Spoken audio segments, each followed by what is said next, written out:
Estamos gravando. Depois de muito tempo, estou aqui de volta, fazendo esse tipo de gravações. E dessa vez, uma ocasião muito especial. Hoje, vamos fazer sobre um enredo muito específico e interessante, da temática de psicologia experimental. O que nós vamos falar de psicologia experimental?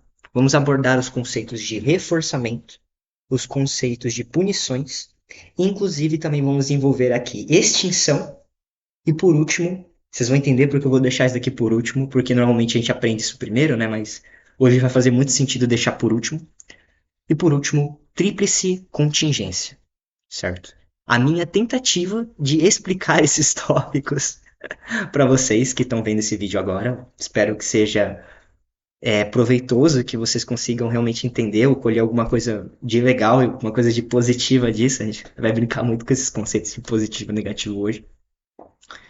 E que isso possa realmente fazer diferença, cara. Por que estou gravando isso? Hoje é dia 30 do 4, agora são 4 horas da tarde mais ou menos.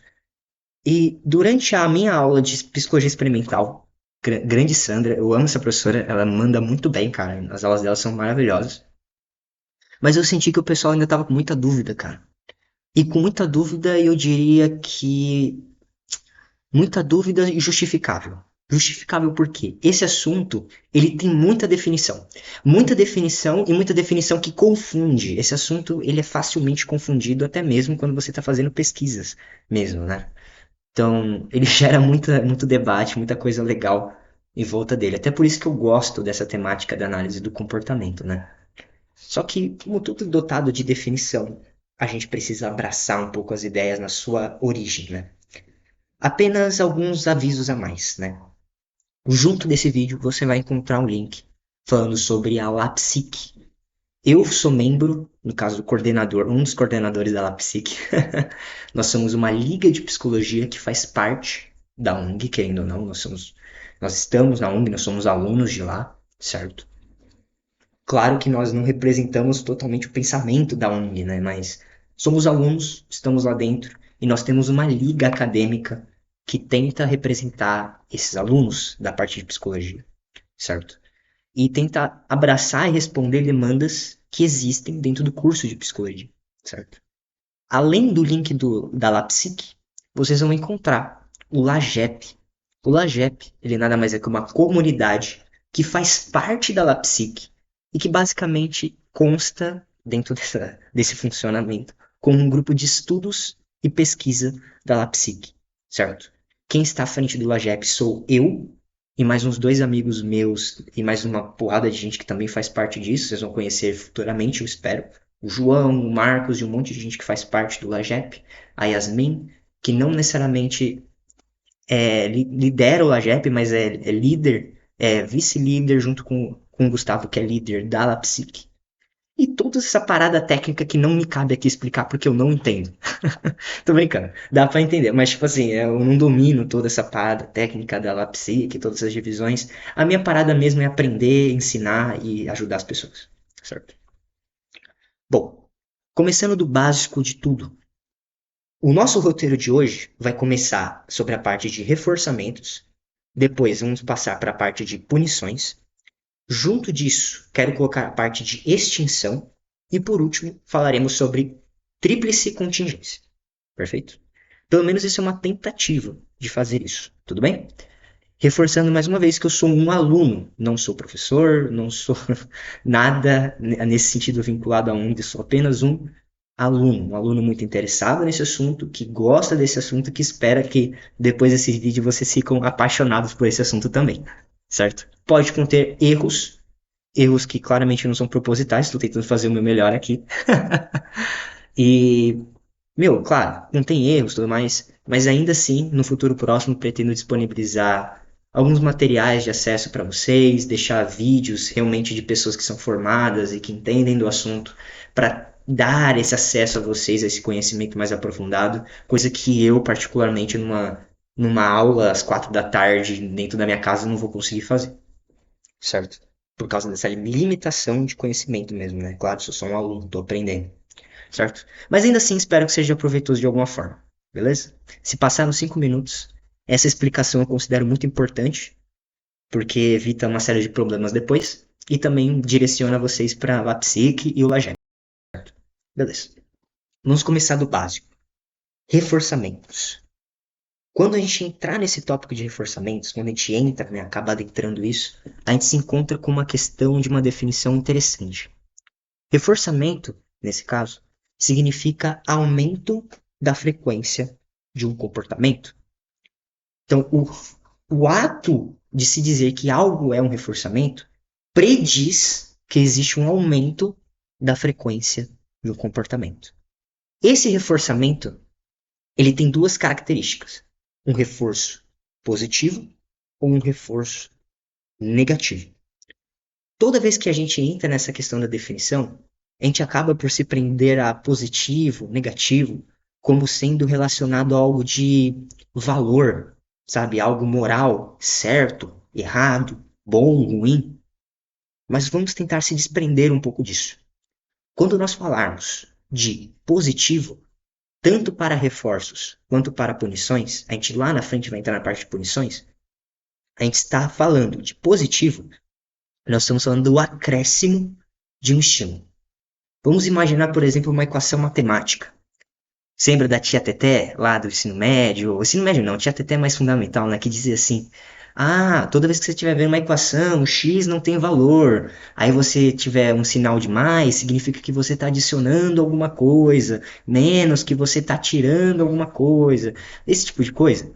Então, basicamente, mais significa colocar um estímulo.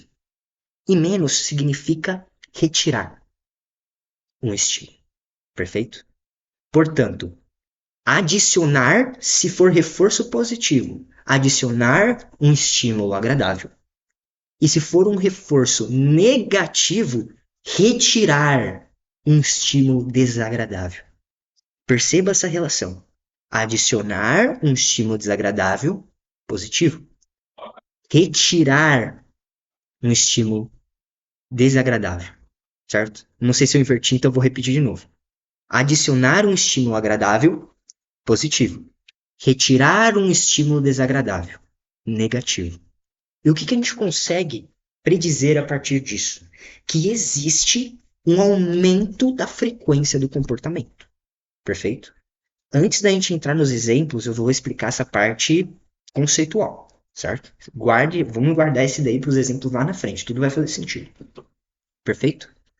Utilizando a mesma base que nós postulamos agora para reforçamento, a gente pode chegar e entender um pouco mais as punições. Punição significa que você está tentando diminuir a frequência do comportamento. E como você está tentando diminuir a frequência do comportamento? Adicionando um estímulo desagradável. Perceba que da última vez o negativo significava retirar um estímulo desagradável.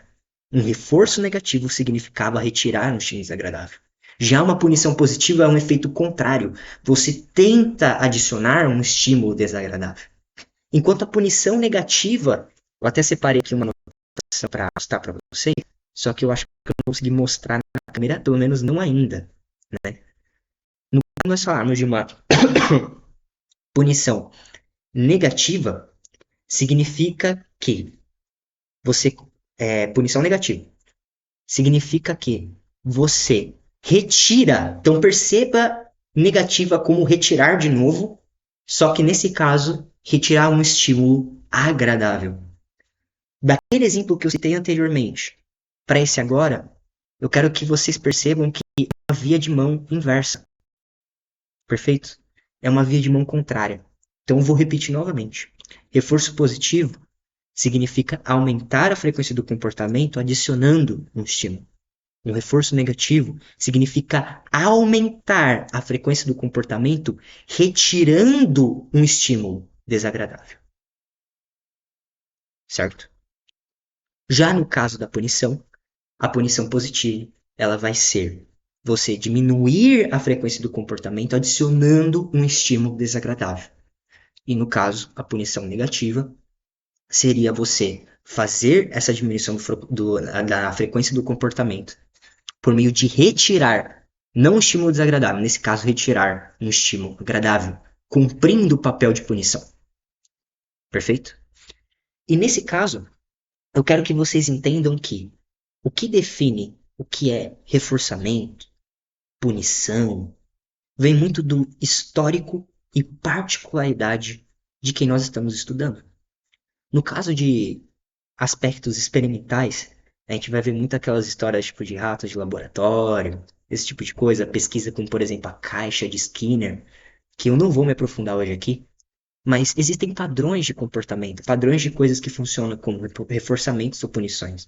Mas ao chegarmos a uma análise do ser humano, existe um critério de subjetividade muito grande, muito grande. Vamos mudar, deixa eu reformular. Existe um critério de subjetividade maior, perfeito? Esse critério de subjetividade, ele se faz interessante de analisar porque a soma do que nós fazemos, de como lidamos com o ambiente, é resultado direto das nossas últimas experiências.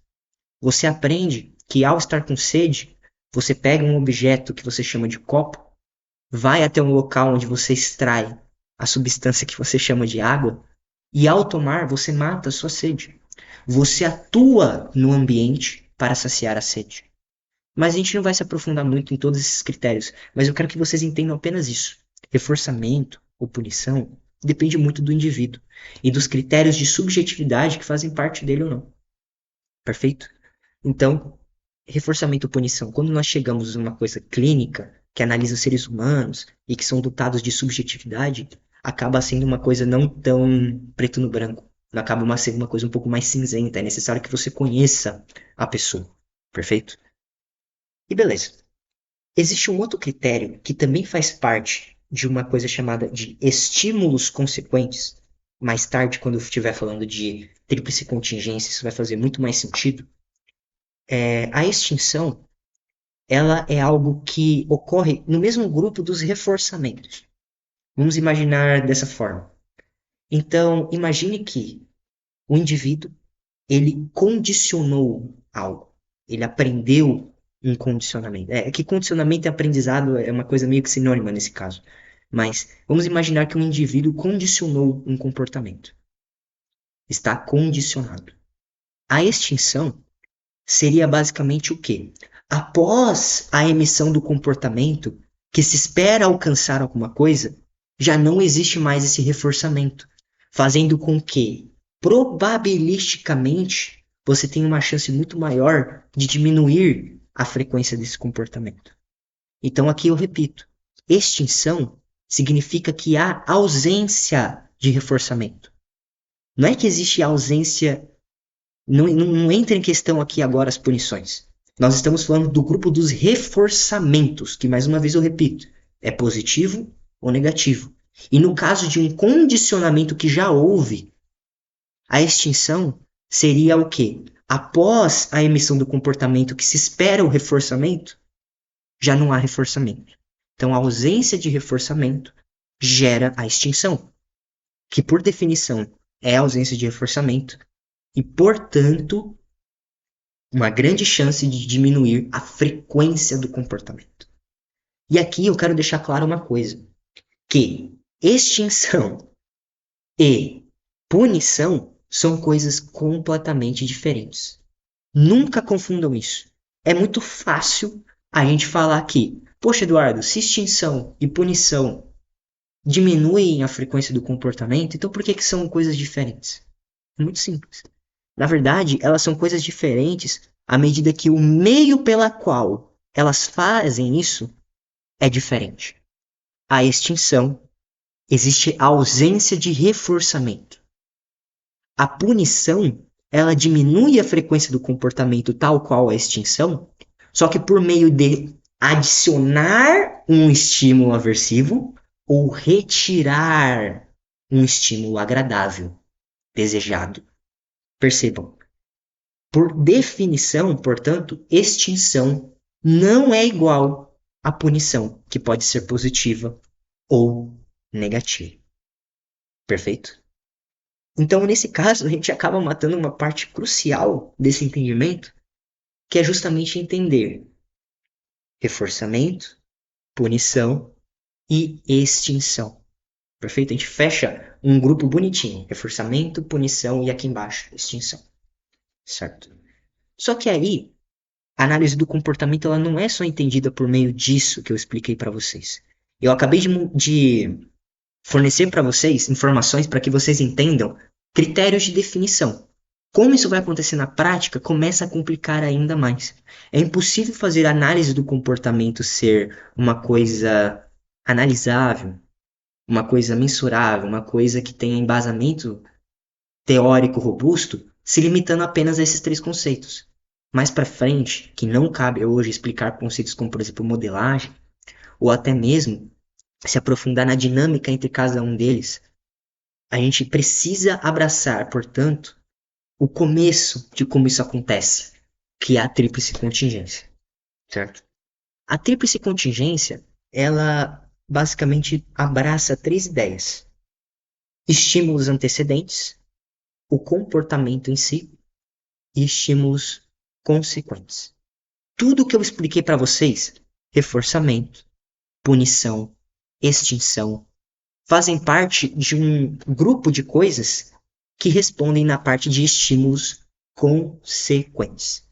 Então, todas aquelas três coisas que eu expliquei para vocês fazem parte dos estímulos consequentes. Perfeito? O que é importante a gente entender de maneira mais aprofundada? O que compõe o comportamento em si? Por que se chama estímulo consequente? O que é um estímulo antecedente? Como isso influencia o comportamento? São as perguntas que a tríplice contingência deixa em aberto e que precisam ser respondidas. Perfeito? Beleza, aqui estou de volta. Precisei fazer uma pequena pausa. Por enquanto ainda não temos edição nem nada do tipo, então as pausas vão ficar meio. Aquela coisa meio truncada. Acaba ficando uma coisa um pouquinho zoada, mas em breve teremos uma edição com cuidado, vai ficar uma coisa bem legal. Mas, voltando aqui. A última coisa que faltou explicar para vocês é a respeito da tríplice contingência. E reforçando, significa mais uma vez: estímulos antecedentes, o comportamento em si e estímulos consequentes. Eu quero começar a trabalhar com vocês, primeiro, a ideia de comportamento. Comportamento significa que o indivíduo voluntariamente atua sobre o ambiente. Dentro do conceito de análise do comportamento, tá bom? Ele atua sobre o ambiente, adaptando-se a ele. E o principal, às vezes, também, modificando o próprio ambiente. Então vamos imaginar que o indivíduo está com sede, pega um copo e executa o ato de ir lá tomar água. Aquela água não está mais no recipiente que estava antes. Aquela água agora está dentro do indivíduo e posteriormente vai sair de novo. Mas agora está dentro do indivíduo. Ele não só atua para se adaptar ao ambiente, onde está a água, onde está o copo, esse recipiente entra a água aqui, na qual eu posso tomar, isso se adaptar ao ambiente, mas ele modifica o próprio ambiente frente a essa necessidade. Perfeito? Portanto, nós vemos uma característica de um comportamento operante. Ele atua sobre o ambiente. Para ele ser operante também tem mais um critério, só que a gente já vai abraçar ele. Por enquanto, vamos voltar um pouquinho. Eu expliquei para vocês o comportamento em si. Voltando um pouquinho antes, existe uma coisa chamada de estímulo antecedente. O estímulo antecedente, ele pode ser uma coisa como, por exemplo, o próprio ambiente, uma série de características que levam ao comportamento. O estímulo antecedente se encarrega de mostrar estímulos que fazem com que o indivíduo atue sobre o ambiente buscando alcançar ou não uma resposta. Portanto, aqui, dentro da análise do comportamento, a gente acaba adquirindo mais uma característica essencial sobre o comportamento em si. Uma característica que, um tempo mais tarde, nas neurociências, acaba sendo uma coisa difundida e bem conhecida, de que todo comportamento ele não é vazio em si, ele é dotado de uma motivação, um motivo para a ação, um propósito. Um comportamento ele visa alcançar alguma coisa. Um comportamento ele não é vazio em si. O comportamento ele visa alcançar um resultado. Portanto, um resultado esperado. Perfeito? Só que estímulos antecedentes não param aí. A gente pode classificar o grupo dos estímulos antecedentes como estímulos delta e estímulos discriminativos. Por definição, um estímulo delta significa que ele prediz para o indivíduo, por meio de mecanismos de aprendizagem e associação, que o comportamento executado não vai ter reforçamento. Portanto, ele não vai alcançar o resultado esperado. Perfeito? Mais uma vez, estímulo delta não tem nada, estímulo antecedente delta não tem nada a ver com punição, necessariamente. O estímulo antecedente delta, por definição, ele significa que existe ausência de reforçamento no final do processo. O indivíduo não alcança o resultado esperado. Tem nada a ver com punição. Perfeito? Já um estímulo que é antecedente, conhecido como discriminativo, e olhe como os nomes dizem o que é. Perceba até agora o que a gente fez? Reforço, punição, é um conceito que pela nossa cultura é uma coisa um pouco menos confundível, vamos dizer assim. Mas poxa, positivo acrescenta, negativo retira. O que uma matemática faz de diferente disso? Acrescentar ou retirar algo por mais e menos. É uma coisa lógica, uma coisa que faz parte do próprio nome da definição. Agora percebam, estímulo discriminativo. O que vocês acham que isso pode significar? A própria definição está nos dizendo que aquele estímulo vai predizer alguma coisa para o comportamento. Ele é um indicativo de que o comportamento vai alcançar alguma coisa. Perfeito? Portanto, se o estímulo ele é discriminativo, significa que ele pode ser discriminativo de um reforçamento ou de uma punição. E aqui eu reforço de novo, tudo bem? Estímulo delta, ausência de reforçamento, tem nada a ver com punição. Estímulo discriminativo, ele é um discriminante, um indicativo de que o comportamento vai alcançar ou não um resultado esperado. Portanto, um discriminativo, um indicativo de um reforçamento ou de uma punição. Certo? E isso vai fazer com que o indivíduo, ao ver esse estímulo, emita um comportamento. Comportamento dotado do quê? De acordo com tudo que nós aprendemos até agora, um comportamento dotado de um propósito, de uma motivação, um motivo para a ação. E aqui nós temos a análise do comportamento em si, onde estímulos antecedentes, que podem ser discriminativos ou delta, comportamento em si, que essencialmente é dotado de uma motivação, atua sobre o ambiente e modifica muitas vezes o próprio ambiente, mais uma vez, buscando se alcançar alguma coisa com um propósito, uma motivação. E por último, para que se feche o conceito de comportamento operante, estímulos consequentes, que é tudo aquilo que eu já expliquei para vocês: reforçamento, punição e extinção. Perfeito? Para que a consequência do comportamento controle, portanto, o comportamento se está sob controle das consequências que ele gera, aumentando ou diminuindo a probabilidade de aumento ou diminuição da frequência de comportamento. Portanto, não existe nada aqui que é certo. É probabilístico. Nós somos de probabilidade de emissão de uma resposta. Aí você deve estar se perguntando assim, cara, por que é tudo probabilístico? O que justificaria essas diferenças de emissões de resposta? Vamos analisar seres humanos, por exemplo. Por que comportamentos tão complexos? Uma diferenciação tão absurda de naturezas e tipos de comportamento. Mais uma vez, aquilo que eu expliquei antes. Nós somos dotados de uma história pessoal. Além de uma história pessoal, nós somos dotados de uma história coletiva, a nossa cultura. Nós compartilhamos signos, padrões, respostas esperadas ou não esperadas. Nós compartilhamos um idioma. Nós compartilhamos uma série de coisas em sociedade. Mas também somos dotados de uma história pessoal. Todo mundo, querendo ou não, teve um pai ou uma mãe para estar aqui nesse mundo, certo? Todo mundo, querendo ou não, é dotado de uma genética. É dotado de um fenótipo específico. Ou seja, alto, baixo, cabelo castanho, loiro, ruivo. Todo mundo é dotado de uma história pessoal. Você esteve durante a sua infância mais ou menos tempo com a sua família? Você teve uma família ou não?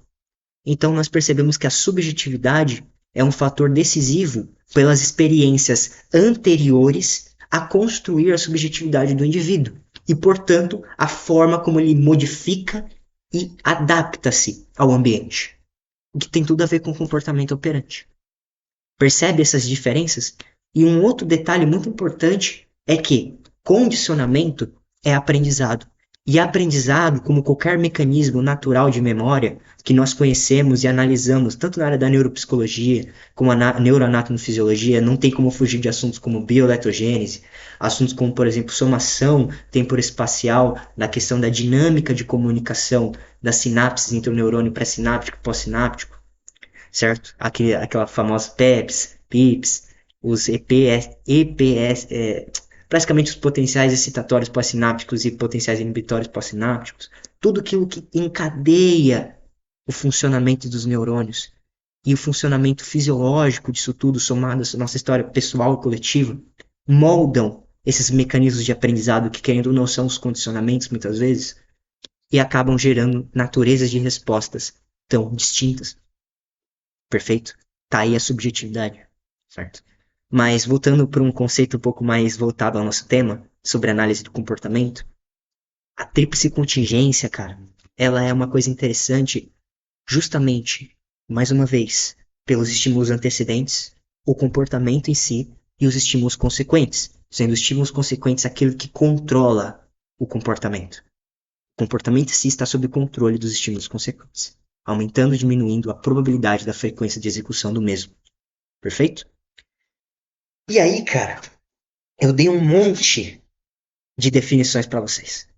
E eu quero tentar trabalhar elas um pouco na prática. Vamos imaginar a seguinte situação. Você está passeando num bosque. Você está indo passear pro Bosque Maia, por exemplo, né? Você está indo passear pro Bosque Maia. Eu espero que o efeito de localidade não atrapalhe o entendimento desse exemplo. Mas vamos imaginar, você está indo para um lugar que é aberto e você vai ter que estacionar seu carro, certo? Você precisa estacionar seu carro. Por quê? Existe uma convenção cultural de que se não estaciona no meio da rua, você precisa permitir a passagem de todo mundo. Tem um monte de fatores, mas vamos focar num contexto mais isolado ainda. Você está estacionando o carro, perfeito? Você precisa estacionar o carro. Aí, você vê uma placa enorme assim, proibido estacionar, perfeito? Proibido estacionar. Aquela placa, ela vai servir como um estímulo antecedente discriminatório de uma punição negativa. Por que uma punição negativa, Eduardo? Porque, nesse caso, você está assumindo a possível consequência de que ao estacionar ali vai acontecer alguma coisa com o seu carro. Você vai receber uma multa, seu carro vai ser guinchado, porque existe uma placa dizendo que é proibido estacionar. Então eu repito o exemplo. Você está indo estacionar seu carro. Tá todas as vagas cheias e você achou uma vaga. Vaga. Um lugar que existe uma placa enorme dizendo proibido estacionar. É claro que não está escrito proibido estacionar. A gente sabe que existe um símbolo que significa aquilo. Tem um símbolo enorme e você sabe. Você tem a carta para dirigir, você sabe o que aquele símbolo significa. Proibido estacionar. Perfeito? E aí, você, por ver que todas as vagas estão lotadas, não vamos entrar no mérito em relação a isso, você estacionou o carro ali. Você estacionou o carro no lugar onde está escrito proibido estacionar. Então, se vocês me permitem rememorar o que trabalhamos até agora, o exemplo ainda não acabou, mas o que trabalhamos até agora, você está precisando estacionar o carro, você está no meio de um passeio e você vê uma placa proibido estacionar. Aquela placa, ela serve como um indicativo. Um indicativo do quê? Um indicativo discriminativo. Portanto, um indicativo, um estímulo antecedente discriminativo para uma punição. Perfeito? Mas mesmo assim você estaciona o carro ali. Aí, no caso, você executa a segunda etapa daquela tríplice contingência, que é o comportamento operante. Você analisa as possibilidades e você conclui que você vai estacionar ali mesmo assim. Claro que a maior parte de nós não faríamos isso, ou às vezes fazemos. Mas você conclui que vai estacionar o carro ali. Então, você vai executa uma série de operações motoras e estaciona o carro, apesar da sinalização discriminativa antecedente a esse comportamento, dizendo: não estacione aqui, porque haverá uma punição. Mano, uma placa com um negócio cortado em vermelho, um E de estacionar ali dentro. Você sabe. Este é o comportamento operante que se insere neste contexto. O indivíduo escolhe estacionar, voluntariamente atua sobre o ambiente em relação à modificação desse ambiente e estaciona o carro ali, apesar do estímulo antecedente discriminativo dizendo que haverá uma punição. E vamos falar agora sobre o estímulo consequente. Ele estaciona o carro e sai. Passado um tempo, ele volta e ele percebe que o carro não está mais ali, porque o carro foi guinchado. Então, o que nós aprendemos nesse caso aqui? Que o carro ele é removido do acesso ao dono, baseado em uma placa que é um estímulo antecedente discriminativo, discriminativo para uma punição, indicativo de uma punição. Ele significa, no final das contas, agora saímos do estímulo antecedente, estamos falando da consequência, que o carro foi removido do acesso ao seu dono. Portanto, aquela punição que foi sinalizada lá atrás acaba se configurando numa punição negativa nesse caso. Eduardo, por que uma punição negativa? Guinchar o carro do homem. Isso é verdade. Ou da mulher. Tanto faz, mas hein? Guinchar um carro dessa pessoa. Mas aí você esquece de analisar uma coisa, meu querido, minha querida. O carro foi guinchado, o acesso ao dono foi privado, portanto se retirou um estímulo desejado. Que estímulo desejado? Voltar do passeio e estar com o carro, ter acesso ao carro, onde ele estava estacionado. E nesse caso não está mais lá. Então houve uma punição negativa. Perceba como isso é utilizado como uma soma de coisas para que no futuro próximo, após esse cara recuperar o carro e todo um trâmite desgramado de burocracia para o cara conseguir esse carro de novo, ele pensar, pelo menos de novo, antes de estacionar no local que está escrito proibido estacionar. E por que isso, Eduardo? Porque a punição mostrou para ele uma consequência de um comportamento, diminuindo a probabilidade dele executar esse comportamento com uma frequência posteriormente. Portanto, a consequência controla o comportamento em si. E o estímulo antecedente, que era a placa, é um baita indicativo de que provavelmente vai haver uma punição para esse cara quando ele voltar do passeio, porque ele estacionou num local indevido. Percebe esse exemplo? Vamos analisar um exemplo de extinção, certo? Um exemplo de extinção. Beleza? Você chega, você vê a criança e você diz para a criança: espernear sem nenhum motivo é uma coisa feia. Você chega para ela e deixa claro. Você faz o contrário de um elogio, né? Você faz meio que uma forma de advertência, né, para ela. Isso vai servir como nosso estímulo antecedente, discriminativo, perfeito? Só que, perdão, isso vai servir como estímulo antecedente delta. Aí você deve estar pensando assim, por que delta, Eduardo? Significa que você está deixando claro para a criança que lá na frente, após o comportamento de espernear sem motivo, fazer birra sem nenhum motivo, ela não vai alcançar o resultado esperado. Portanto, haverá uma ausência de reforçamento. O que normalmente nós vemos? A criança chora, você dá alguma coisa. A criança faz alguma coisa, você tenta suprir de alguma forma. É claro que existem contextos e contextos que uma criança chorando é uma coisa importante. Mas no caso de uma birra sem nenhum motivo, não é o caso. Perfeito? Você deixou claro para ela. Olha, filha, ou olha, Juninho. Espernear sem nenhum motivo é uma coisa feia. E você advertiu ela. Esse é um estímulo antecedente delta. Você está dizendo para ela que não vai haver reforçamento, vai haver uma ausência de reforçamento após o ato de espernear. Passado um tempo, a criança vai tentar espernear para conseguir alguma coisa. Ela está esperneando porque ela não quer fazer o dever de casa. Você disse lá atrás, você disse lá atrás que chorar simplesmente sem nenhum motivo era uma coisa feia, claro, né? Sei lá, vamos imaginar um exemplo geral aqui. Nesse caso, você está dizendo, deixando claro para ela que existia uma ausência de reforço no final do processo. E ao ver ela esperneando, porque ela não quer fazer o dever de casa, você acaba não reforçando o ato de espernear, retirando o dever de casa dela. Você mantém ele ali e faz com que ela continue fazendo o dever de casa. Você ignora o ato de espernear. Isso, talvez, probabilisticamente, tenha uma grande chance de diminuir a frequência do comportamento de espernear sem motivo, no caso do contexto associado ao dever de casa. Por quê? Você não reforça dando a atenção ou retirando o dever de casa em qualquer cenário que seja, nessa análise específica e contextualizada. Perfeito? Existe um efeito de uma extinção daquele comportamento de espernear. Um outro exemplo que também entra no conceito de extinção. O professor, ele está explicando uma matéria na lousa e nós aprendemos, por meio de condicionamento em outros contextos da nossa vida, que levantar a mão é um indicativo de que você quer a atenção do professor para fazer um comentário, uma pergunta, uma colocação. Perfeito? Só que o professor, ao ver a mão levantada do Kleber, ele ignora o Kleber. O que está acontecendo ali?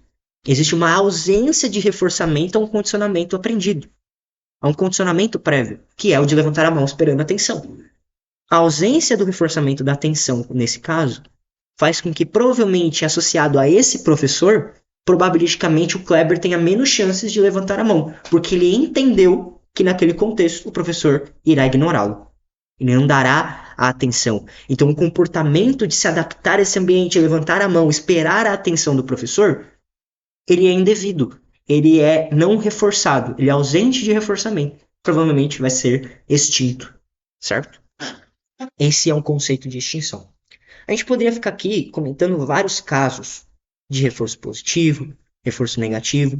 Um exemplo de reforço positivo: após o término de uma tarefa, você elogia a criança ou a pessoa que está fazendo uma coisa que é difícil ali, faz uma tarefa complicada, esperando que haja um aumento da frequência do comportamento, você acrescentou um elogio, ou no contexto organizacional, um funcionário faz um trabalho muito bem feito, um trabalho difícil, louvável mesmo, o cara fez uma coisa muito bem feita, e para aumentar a frequência do comportamento dele se empenhar novamente, ele dá um bônus de salário para a pessoa que fez esse ato. A pessoa se sente recompensada e provavelmente mais vezes ela tentará se empenhar para fazer o trabalho tal qual foi feito a última vez. Perfeito? Isso é um exemplo de reforço positivo. Uma forma de reforçamento negativo seria justamente a gente imaginar que existe, no caso, a retirada de um estímulo aversivo. Vamos imaginar uma criança ou um filho, sei lá, um adolescente, que odeia limpar o quintal. E é uma tarefa que ele faz todo final de semana como uma forma de obrigação dos pais. Ele limpa o quintal. Nós sabemos que limpar o quintal é importante, porque senão o quintal fica uma imundícia, né? Claro. Mas ele não gosta dessa atividade. É um comportamento que tem que ser realizado que ele não curte, não faz parte do que ele gosta. Perfeito? Então, o pai, ao ver o esforço do filho com as notas, com uma série de coisas, um contexto familiar que faz muito sentido, ele vê o esforço do filho e fala: quer saber, filho? Nesse final de semana, você não irá limpar o quintal. Ele retira uma tarefa desagradável, cumprindo o papel de reforço negativo. Em relação ao quê? Ao comportamento que ele executou, que era algo bom, louvável, que era, sei lá, notas melhores, fez algum, sei lá, ajudou uma pessoa da família mesmo não precisando ter feito aquilo, e o pai dele gostou tanto daquilo que quis recompensar o filho, retirando a tarefa do final de semana. A gente poderia dar exemplos infinitos aqui, de várias coisas. E no fim, nós aprenderemos que a análise de comportamento ela nada mais é do que algo inserido na nossa vida, no nosso próprio cotidiano. Uma coisa que faz parte, estamos ali, fazemos várias vezes e muitas vezes nem percebemos. Tudo bem? Mas eu espero que a parte técnica esteja um pouco mais clara. Eduardo, não entendi tal conceito, volta o vídeo. Se você achou que essa explicação foi insuficiente, eu pretendo, não agora, mas no futuro próximo, nos próximos dias, disponibilizar materiais que possam auxiliar no entendimento mais aprofundado disso. Mais uma vez, sou aluno, posso cometer erros, mas eu realmente me dediquei e me empenhei para entregar a melhor informação possível para vocês e que isso daqui possa fazer algum sentido, não para os semestres de agora, mas para pessoas que estão em semestres posteriores e ficaram com dúvida nesse conteúdo. Eu acho um pouco mais difícil, mas sei lá, ficaram com dúvida nesse conteúdo, ainda se confundem. Ou semestres que estão começando agora, que vão ter esse primeiro contato com essa matéria, como teorias de sistemas, e meu Deus, eu tô perdido, cara. Que fique aí essa explicação que possa ser de grande valia, tudo bem? Bom, eu sou o Eduardo Brito de Souza. Mais uma vez eu estou reforçando aqui. Ó, presta atenção aqui. Mais uma vez estou reforçando aqui. Sou parte da LAGEP, que é um grupo de pesquisa, estudos que é parte integrante da LAPSIC. E eu espero, se você gostou desse conteúdo, que isso possa ter ajudado, né? Mas eu espero vocês lá dentro, que isso tenha servido de incentivo para você acessar mais materiais como esse, ou ter acesso a aulas realmente propostas por professores, pessoas que são formadas, não necessariamente os professores da UNG, certo? Eu posso repassar materiais de professores formados que disponibilizam isso na internet, que às vezes só por tempo a gente não acaba acessando, certo? Deixar uma coisa mais mastigada, preparar materiais em PDF para diversos assuntos e que a LAGEP e a LAPSIC possa ser, na parte de pesquisa e ensino, uma extensão daquilo que você está aprendendo que atenda às suas demandas. Tudo bem? Espero ter esclarecido essa temática de tríplice contingência, reforçamentos, punições e extinção. Tudo bem? Mais uma vez reforçando, explicando detalhe por detalhe os grupos de estímulos antecedentes, comportamento propriamente dito e estímulos consequentes. Portanto, por último, finalizando e contextualizando o porquê nós chamamos isso de comportamento operante. Tudo bem? Espero que vocês tenham gostado. Aqui são 5 horas da tarde, tudo bem? Que você tenha uma boa tarde, uma boa manhã, uma boa noite, independente do horário que você vê isso aqui, tudo bem? Que esse conteúdo possa fazer diferença. Muito obrigado.